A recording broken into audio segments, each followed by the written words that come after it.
Muy buenos días, amada Iglesia Hispana Antioquía. Hoy es el día martes 27 de julio y seguimos en nuestra lectura bíblica McShane. Hoy vamos a leer Jueces 10, Hechos 14, Jeremías 23 y Marcos 9. La reflexión de Por amor a Dios, volumen 1, viene de Hechos 14. Pablo llevaba 15 años evangelizando, o quizás más, probablemente alrededor del área de Tarso, antes de que se registrara este primer viaje. Sin duda, adquirió muchísima experiencia al evangelizar a judíos y a gentiles, de manera que, cuando aparece en escena como un apóstol fundador de iglesias, no es un joven buscando su ruta, sino un obrero maduro y experimentado. Se ha dicho a menudo que donde quiera que iba Pablo, surgía un avivamiento o un motín, y a veces ambos.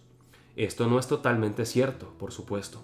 Más aún, un motín no es necesariamente una señal de autenticidad. Tanto depende del contexto y de los oyentes como del predicador y su mensaje y estilo. Pero al menos hay algo de verdad en la observación y se debe al impresionante denuedo del apóstol. En los primeros años de la iglesia, casi toda la persecución que sufrían los cristianos la iniciaban los judíos. Por supuesto, más tarde el Imperio Romano generó una persecución mucho peor, hasta que a inicios del siglo IV el emperador Constantino cambió de bando. Pero al principio no fue así. Es difícil hablar de esto en nuestro contexto histórico, dado que vivimos después del Holocausto, pero los hechos son tozudos y es posible entender por qué era así. Al principio, todos los cristianos eran judíos y durante mucho tiempo la mayoría seguían siendo judíos. En ambos casos, la disciplina de la sinagoga era posible dentro de comunidades razonablemente cerradas.